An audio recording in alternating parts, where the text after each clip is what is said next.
Shalom Bapak Ibu Saudaraku dikasihi Tuhan, selamat hari Minggu. Berjumpa kembali saudara. Kiranya Tuhan memberkati Bapak Ibu seluruh para pendengar dimanapun berada. Saudaraku dikasihi Tuhan, sebelum kita mendengarkan kebenaran firman Tuhan, kita berdoa.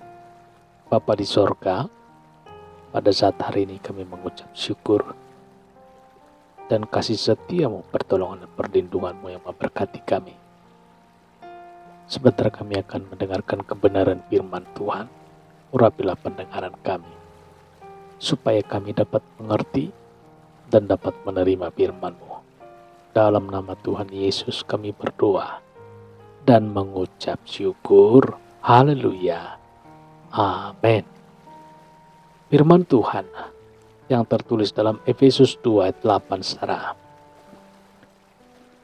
Sebab karena kasih karunia kamu diselamatkan oleh iman. Itu bukan hasil usahamu, tetapi pemberian Allah. Keselamatan adalah anugerah Allah yang diberikan kepada manusia dengan cuma-cuma melalui iman kepada Yesus Tuhan. Saudaraku dikasihi Tuhan, usaha manusia mencapai surga hanya akan sia-sia belaka. Karena sesuci atau sebaik apapun diri manusia, menurut pandangan dan pemikirannya, pada hakikatnya ia adalah manusia berdosa yang tidak layak di hadapan Allah.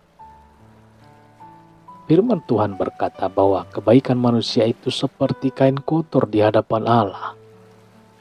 Mengapa? Sebab ia adalah pendosa, dilahirkan dalam natur dosa manusia, dan sedang berlumuran dosa. Hanya kasih karunia Allah yang menyelamatkan manusia, dan kasih karunia Allah itu telah diberikan melalui penebusan anaknya, yaitu Tuhan Yesus Kristus di atas kayu salib. Kematian Yesus Kristus di atas kayu salib merupakan rancangan penebusan Allah bagi dosa semua umat manusia. Yesus Kristus disebut sebagai anak domba Allah yang menghapuskan dosa dunia. Ialah domba yang disediakan Allah untuk disembelih dan mencurahkan darahnya untuk penebusan segala dosa kita. Kasih karunia Allah ini harus diresponi dengan iman agar keselamatan itu menjadi hak milik bagian yang kekal selamanya.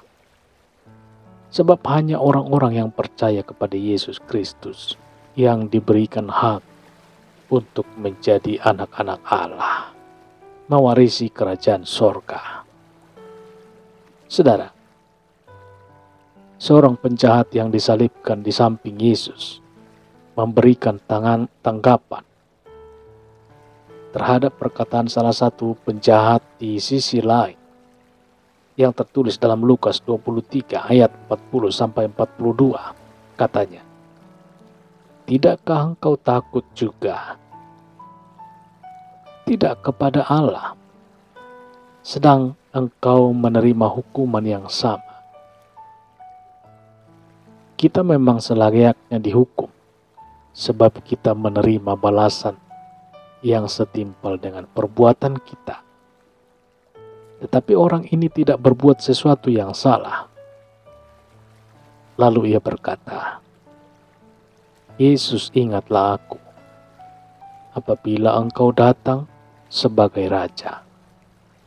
Kata Yesus kepadanya, "Aku berkata kepadamu, sesungguhnya hari ini juga engkau akan ada bersama-sama dengan aku di dalam Firdaus." Dari perkataan-perkataan salah seorang penjahat tersebut, kita dapat mengetahui beberapa hal mengenai kondisi hati dan pikiran penjahat ini. Yang pertama, ia menyadari akan keberdosaannya. Ia menyadari bahwa dirinya berdosa. dan memang layak untuk menerima hukuman. Tidak seperti penjahat yang lainnya, yang malah menuntut. Penjahat yang satu ini justru dengan rela mati menerima hukuman oleh karena dosa dan pelanggarannya. Jadi penting bagi kita untuk menyadari bahwa kita ini adalah orang berdosa dan pantas menerima hukuman. Tanpa kesadaran akan hal ini, kita tidak akan menerima pintu anugerah Allah bagi pengampunan dosa-dosa kita. Dosa kecil atau dosa besar pada hakikatnya sama saja. Semua dosa tidak pantas berada di dalam sorga. Oleh karena itu, dosa harus lenyap sekecil apapun. Yang kedua, ia percaya akan kebangkitan Tuhan Yesus Kristus. Perkataannya, apabila engkau datang sebagai Raja, merupakan iman percayanya bahwa Yesus Kristus akan bangkit dan berkuasa atas segalanya. Ini sungguh luar biasa, dan saya percaya ini merupakan pekerjaan Roh Kudus atas penjahat ini.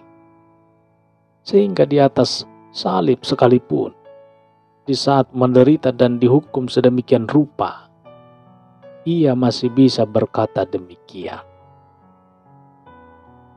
Yang ketiga, ia beriman kepada Tuhan Yesus. Perkataannya tersebut di poin kedua juga mengandung makna iman. Penjahat ini memiliki iman yang sungguh-sungguh kepada Tuhan Yesus. Yang keempat, ia meminta tolong kepada Tuhan Yesus. Perkataannya sekaligus merupakan permohonan agar Tuhan Yesus menolong dia yang tidak berdaya melepaskan dirinya dari penghukuman dan neraka. Ia pasti menyadari akan adanya neraka dan penghukuman yang menanti dia sesudah kematian dirinya di atas salib. Oleh karenanya ia meminta tolong kepada Tuhan Yesus yang memiliki kuasa untuk menghakimi. Yang kelima, ia mengakui Yesus sebagai Raja alam semesta. Perkataannya, Yesus, ingatlah akan aku apabila engkau datang sebagai Raja. Merupakan suatu bentuk pengakuan bahwa Yesus adalah Tuhan Allah yang menciptakan segala sesuatu, penguasa atas segalanya, dan merupakan keyakinan akan kedatangan Yesus di akhir zaman, yaitu pada hari kiamat dunia, di mana Yesus datang sebagai Raja dan Hakim akan menghakimi semua umat manusia. Apakah hasil dari perkataan dan sikap hati dari penjahat itu? Tuhan Yesus berkata bahwa hari itu juga dia akan ada bersama-sama dengan Yesus di dalam Firdaus. Perkataan Tuhan Yesus merupakan perkataan yang mengandung kuasa untuk menghidupkan. Perkataan yang mengandung kuasa untuk menghakimi. Penjahat itu diberikan pembebasan dan keselamatan kekal. Ia diberi tempat di dalam Firdaus yang penuh sukacita, damai sejahtera.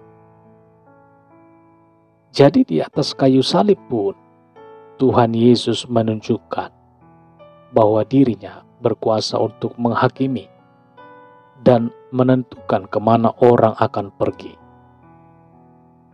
Apakah ke neraka atau ke surga?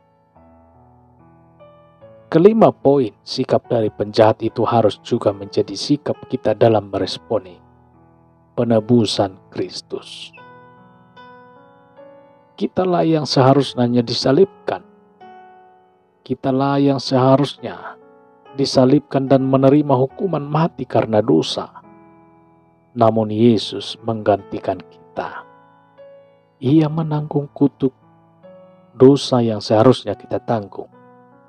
Roma 10 ayat 9 sampai 11 berkata demikian, sebab jika kamu mengaku dosa, mengaku dengan mulutmu bahwa Yesus adalah Tuhan, dan percaya dalam hatimu bahwa Allah telah membangkitkan Dia dari antara orang mati, maka kamu akan diselamatkan. Karena dengan hati orang percaya dan dibenarkan, dan dengan mulut orang mengaku dan diselamatkan. Karena kitab suci berkata, barang siapa yang percaya kepada Dia tidak akan dipermalukan. Jangan keraskan hati, saudara. Percayalah kepada Tuhan Yesus, maka engkau akan selamat. Dia adalah Allah sendiri yang menjelma, berinkarnasi menjadi manusia untuk menjadi korban penebusan dosa manusia. Dalam Injil Yohanes 14 ayat 6 tertulis, kata Yesus kepadanya, "Akulah jalan dan kebenaran dan hidup. Tidak ada seorang pun yang datang kepada Bapa kalau tidak melalui aku." Dan dalam Injil Yohanes 11 ayat 25, jawab Yesus, "Akulah kebangkitan dan hidup. Barang siapa percaya kepadaku, ia akan hidup walaupun ia sudah mati." Dan dalam Yohanes 3 ayat 16 tertulis, karena begitu besar kasih Allah akan dunia ini, sehingga ia telah mengaruniakan anaknya yang tunggal, supaya setiap orang yang percaya kepadanya tidak binasa, melainkan beroleh hidup yang kekal. Saudara, kalau saudara telah membaca dan mendengar, mengetahui firman Tuhan ini, janganlah keraskan hatimu, tetapi berserahlah kepada Tuhan dan percayalah kepadanya. Yesus Kristus, Tuhan dan Juru Selamat, maka engkau akan memiliki hidup yang kekal dan selamat masuk surga. Saudara, kita berdoa. Tuhan Yesus, kami percaya Engkaulah adalah Tuhan dan Juru Selamat. Kami percaya Engkau telah mati untuk menebus segala dosa, dan Engkau telah bangkit dari antara orang mati, hidup dan naik ke surga, dan akan datang kembali pada hari terakhir untuk menghakimi semua orang. Ampunilah segala dosa-dosa kami, kuduskanlah kami dengan kuasa darah-Mu. Masuklah dalam hati kami, dan pimpinlah hidup kami mulai sekarang ini dengan Roh-Mu yang kudus. Dalam nama Tuhan Yesus kami berdoa. Haleluya. Amin. Saudaraku dikasihi Tuhan, mulai sekarang hidup kita bukanlah milik kita, melainkan Yesus Kristus yang hidup di dalam kita, yang hidup di dalam saudara. Sekarang saudara adalah ciptaan yang baru, yang lama sudah berlalu. Sesungguhnya yang baru sudah datang. Engkau sudah dipindahkan dari maut kepada hidup. Saudara telah menjadi anak Allah yang mewarisi kerajaan surga. Setelah ini saudara mintalah untuk dibaptis. Saudaraku dikasihi Tuhan, itu sebagai tanda pertobatan dan ketaatan saudara kepada kehendak Allah. Selanjutnya, hiduplah sesuai dengan kebenaran firman Tuhan. Lakukanlah kehendak-Nya dan setialah sampai akhir. Saudara kasih Tuhan, demikian perjumpaan kita pada saat hari ini. Tuhan Yesus memberkati dan membimbing hidup saudara kepada kebenaran. Roh Kudus akan membimbing hidup saudara kepada seluruh kebenaran. Tuhan Yesus memberkati. Sampai jumpa dalam kesempatan berikutnya. Haleluya. Amin.